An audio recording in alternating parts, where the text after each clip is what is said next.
path from survival to significance isn't easy, but it also isn't a mystery. The freedom, fulfillment, and financial outcomes you hoped for from your real estate career are within reach. You just have to follow the path that leads there.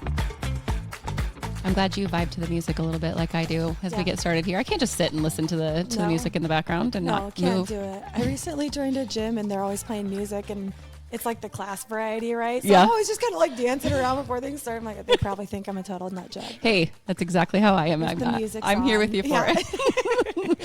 All right. So standard operating procedures, right? That's a big twist from where we just were. But we're here to talk about standard operating procedures. SOPs is another way to talk about those. So before we get started, what do you think of? Like, what comes to your mind first when you hear SOPs?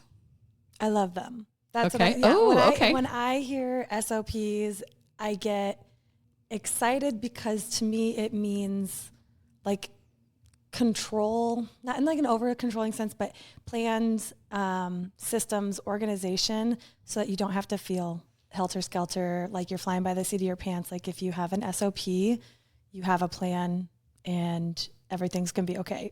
That's awesome. So yes, I'm here with Laura and she is sitting down with me to talk about standard operating procedures again. And I love that you start there. You love them. Like that's the very first thing that came to mind. Okay. So yeah, I love that you say those three things too, right? Like, so it means a plan, it means a system, it means organization, right? So I know a lot of people shy away from these, doing SOPs, right? Result in these things can be duplicated, right? Mm-hmm. Yep. I'm able to do this thing over and over again because I don't have it in my head anymore living. It's like actually out, documented on paper, and it's duplicatable from there. When it is on paper and duplicatable, I can then even transfer, right? I can hand it off to somebody else. It to somebody else, which is like the ultimate goal as we build some of these things, right? It provides a ton of clarity. So I think you said it, like for you, the word was plan. For me, that word is clarity, right? Yeah, like, I think that's, I know how I do. No, but it's exactly right. No, but how I do what I do, right? It provides the understanding of the whole process so that you then can look at it, right? And go, okay, if this is what I do, what's working, what's not, I can make improvements to the things that I actually know that I do consistently, which I'm excited to dig into with you today, since I know we've talked about this before. And then it really just does provide the framework, right? So this is all about your business systems, and we have to think like kind of the COO of our business, the chief operating officer, and know we're overseeing our sales department, which is our leads, our service department, which is our transactions, and our marketing department.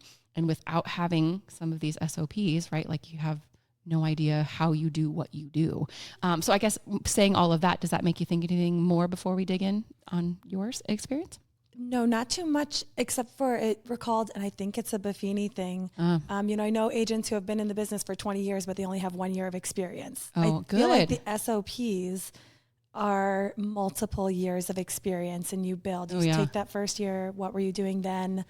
Write it down, do it again, or make the changes so that you can have 20 years of experience, not year one on repeat for 20 years. That would be a struggle. That would be hard. Yeah. So that makes me think of the word like reactive versus proactive, right? Yeah. So why would I want to be in the business 20 years and every year feels like my first year in my business systems, because I'm constantly just recreating, reacting to everything that's coming at me. Yeah, that would not feel great, I don't think. No. Maybe that will give some encouragement, motivation for people to want to do some of these things. And it's peaceful to be able to know what you're going to be able to do.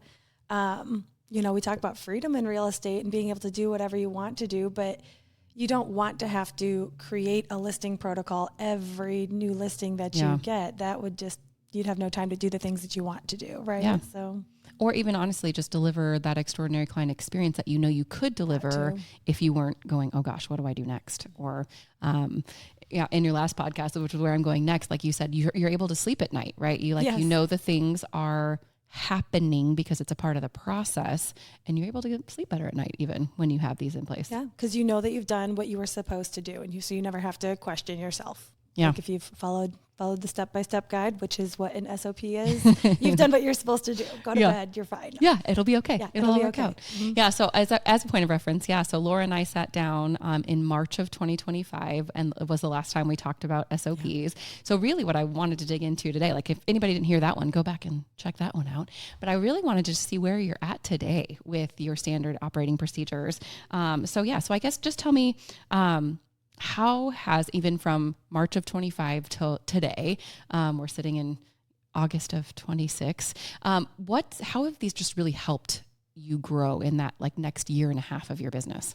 Yeah, well, so 18 months ago, I know that my SOPs that were probably the best, the most developed were my buyer SOPs. And I would say in the past 18 months, working with buyers has just been streamlined. I mean, it's just been easy. It took me a while to get to that system, but I had worked it out, and I worked it out a way that I loved, a way that like I wanted to do it. Makes it easy to do it. And so you can just keep rolling with that. And so I would say working with buyers has been really, really good. Working with my client parties that I do as some of my kind of my big client engagement and SOI development, that sort of stuff with my parties, having those codified and written out just makes those less stressful, because the party's pretty stressful when you're planning something like that. But again, if you're doing the steps when you're supposed to do them, for me, it's about having time to breathe and like relaxing about it. So those have been really working. And then honestly, I was so glad you invited me to do this podcast, because it was like a check, like, oh yeah, have I looked at my SOPs recently? Okay, good. I love that honesty. And how are they doing? And oh my gosh, they needed a refresh. Okay. Because so my buyer SOPs were great. And then I knew that I wanted to develop listing SOPs, and I had started to do that because I was starting to get listings. Yeah. I'd been in the business for like 3 years. I was getting more listings. And I'm happy to say that I'm still getting more listings. Yes. And earlier this year, I did the marketing refresh with Stacy. This is an unpaid promotion, but do it. Thank you, Laura. Stacy is awesome. So good. And that was my goal with working with her. We did accomplish other things, but we also really refined and finalized my listing marketing SOP. Ooh. And I never wrote it down. Oh no. Okay. So we have the plan, right? But it's living in my head. Oh, good. Okay. And these new listings are coming in, or these new listing consultations are coming in.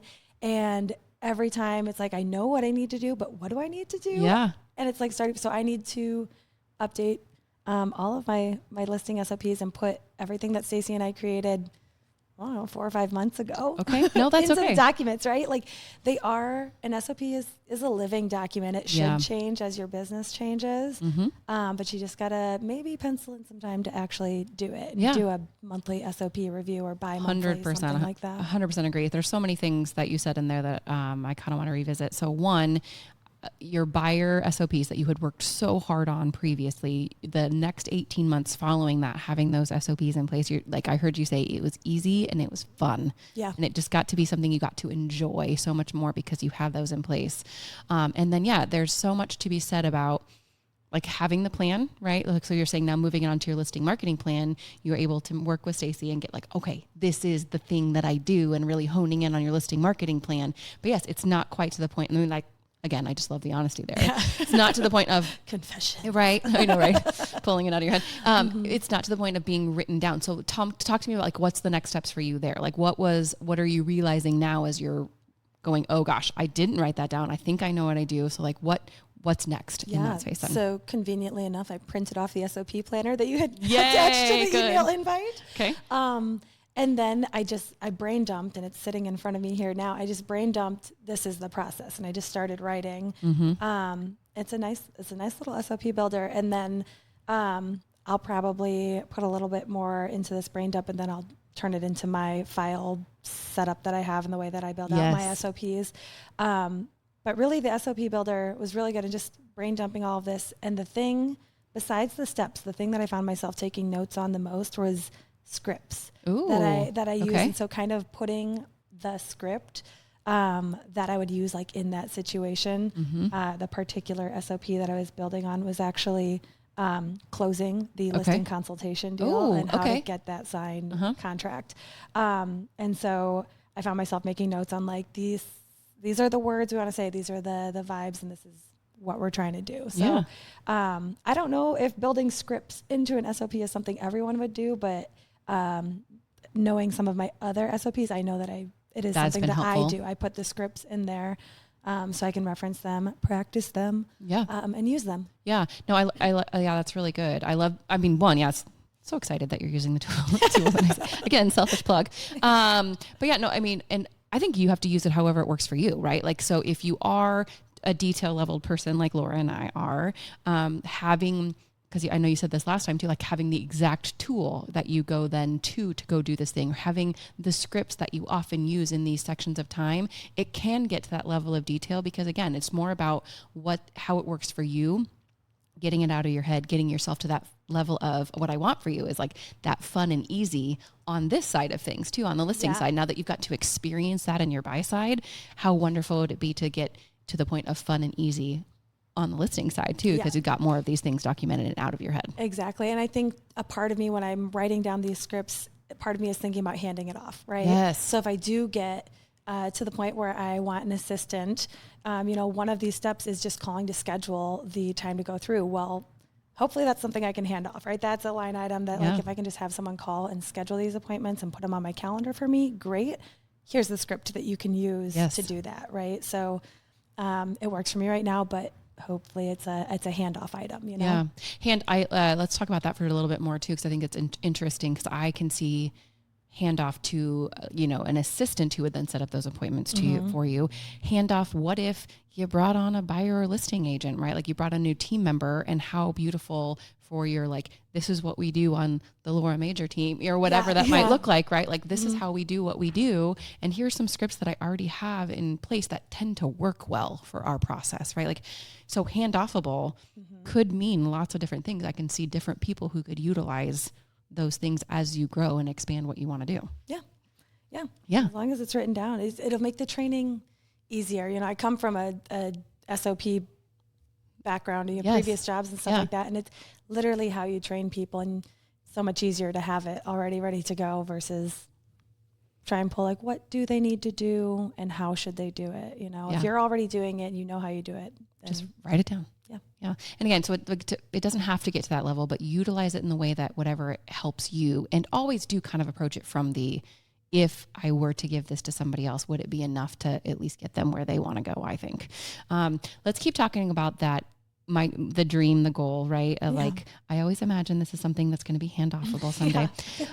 When we last talked, you also mentioned, you were literally highlighting things in pink in your system that were like, okay, these are the things that I can imagine one day having somebody else do, which I love that thought process. Like you specifically called that, like your non-HDAs, your non-high dollar activities that are a part of these SOPs that you're like, really ideally someone else could do this part, right? Where are you at on that today? I know that there were things have changed or whatever, just honestly like checking up, like where are you at in that process? I listened to the podcast and it was funny that someone had just approached me like, I'm thinking about agency and do you need a partner, buddy, or whatever. That didn't work out for them, which was kind of okay for me as well, because my year kind of went a little sideways based on things. Whoops. No, it's okay. But so it's still the plan to someday be able to offload this to kind of an assistant. Okay. I don't know what that looks like fully yet, which is probably why there's no reason to pursue it yet. But no, I get it. I love the idea of just having an assistant. I don't know if I can say this, but like Jess and Shannon are like a beautiful team. And I just think that they work so well together, and clearly the business was working for them. And so, I mean, if I had to like really draw a picture, that's kind of, I think, like putting it out in the universe, right? Like a licensed, that sounds to me like a licensed admin in some capacity who has a little experience in real estate. Like that's the beauty of that, is like the experience they maybe already brought to the table, right? That's good. So what else are you working on? So if that's still where you mentioned listing marketing is top, or listing process is really like your next, this is what I'm doing with my SOPs. And then that may include still always dreaming we're kind of overlapping into the team space on that too, like bringing on somebody who could then do these operations for you. What else is next for you with your business systems? Oh my gosh.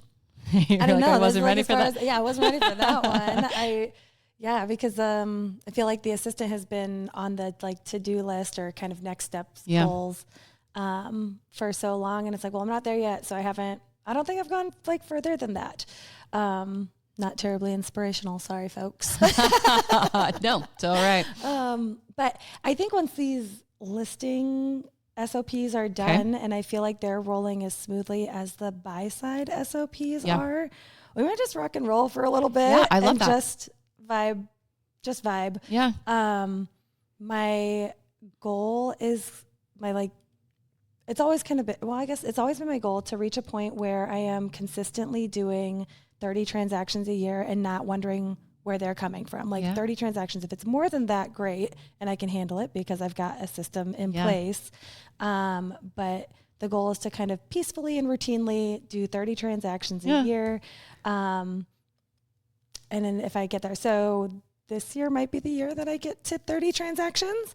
You're having an incredible so then year. That would mean that everything's in place. And then next year we'll do it again. And then after that, we can look about growing and expanding. No, and I think what I'm hearing you say under all of that too, right, is like just going back to your comment on buyers, it was easy and fun. Like you want to get to the place of listings being easy and fun and documenting those.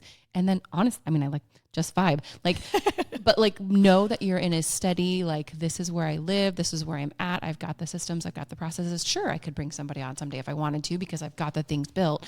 But I'm hearing just get a few more done and just feel really good about it for a while. Yeah. And just feel really good, really solid, and have a great product and a great experience to offer to people. Mm-hmm. And I think to me, that's part of, and it could be just a personal limiting thought process. We could work on that one later, maybe in therapy, but 30 to me feels like a manageable to where the experience will be what I want it to be for my clients. And I do start to worry about, if it gets too big, just capacity, right? Yeah. Will it be what I want it to be? But I suppose if the SOPs are done just right, we bring on just the right team member, we can scale. Yeah, absolutely. Very good. So then if listing is the main focus for you, all kind of finalizing those, talk to me a little bit more about, like you said, your realization of ooh, I haven't looked at some of these for a little while. Maybe they need to be dusted off. So what would that look like for you if you were to go back and kind of, now you measure what you do, right? And you have it written down. Now you can make improvements on what you do. So what would that look like for you? So the one SOP that I think needs the most work is the actual from lead capture, that referral or wherever the lead is coming from to the signed listing contract. Okay. And kind of creating a, not necessarily drip campaign for that, but you get the contact, you need to do an initial outreach, to set up either a quick Zoom call to do that pre-listing questionnaire conversation, set up the time to actually go tour the property. I'm a fan of the 2-part listing appointment. Yeah. So I like to do the property tour, do kind of initial conversation, and then go back, kind of run the numbers and come back a second time, be like, okay, this is what I think is going to work best for you. Let's talk about it again. And so just codifying kind of the timelines for that. I like to put time constraints on things. I work good with deadlines. Don't leave it open-ended. It won't happen. Okay. So putting the deadlines on those responses and kind of I know some agents do thank you notes just after that first stop by, and working those into the process so that they don't get missed and that everyone gets to have that top level experience. Yeah, that's good. I love that. So I hear that is maybe another new addition. Is there anything you're thinking of? Call it business planning season, Q4, looking back at some of those other buyer ones that you've already documented that are going to need some refinement, or do you feel pretty good about where those are at? I feel pretty good about where those are at. Okay. If anything, it might be the post-closing nurture and follow-up plan that could get a revisit. I know that I lean really heavily on my events in terms of post-closing follow-up. Yeah. But I feel like there's probably at least 1 or 2 more opportunities for Touchpoints on a more professional real estate basis, because I do try to keep the parties fun, relationship focused, but I am trying to be their realtor for life. Yes. So creating a couple more opportunities throughout the year where it is a kind of more appointed real estate touch point. I love that thought process, right? You have the process now. Now doing the process for a while, what can then be refined? And then I like that as a thought. Like I have to be their realtor guide expert always, as well as their referral based relationship. That's good. So yeah, and otherwise, I mean, it's just honestly been a killer year for you. I mean, I know it's been a good year for you. It's been really fun watching that from the sidelines. I know that these things matter. I want to get everybody there. I know maybe the level with which we get excited about these and the detail we get excited about these is maybe a lot for some people, but my biggest recommendation, guys, take it and just get started somewhere. We also have another great resource along with the SOP builder that is like the 21 essential SOPs. If you're just not sure, like literally just start with one of those and just say, this is where I'm going to start. And just start, like you said, brain dump. It is just a brain dump. Like this is what I do. What am I doing? Is where you start. That's the brain dump, is what am I doing? Don't put too much into like what could be better at that point. Yeah, absolutely. What are you doing? And then after that, go back and look at it and refine, improve, that sort of a thing. All right, nice. So what's next for Laura? The rest of this week, this month, this year, what's going on? I have a listing consultation later this Yay, week. So love we're gonna start this up and keep going with that. And then it's Fair Week, and I am a fair person. Oh, so okay. we're going to be going to the Iowa State Fair. Nice. Yeah, it'll be good. All right. Well, very good. Well, thank you for, again, talking with me about SOPs. It was really fun going back and listening and just kind of seeing the evolution of these for you. So thanks for coming again. Yeah, thanks for having me. And if anybody wants to talk SOPs, all day, I'll do it. Yeah, absolutely. Same all day. Just let us know. Thanks.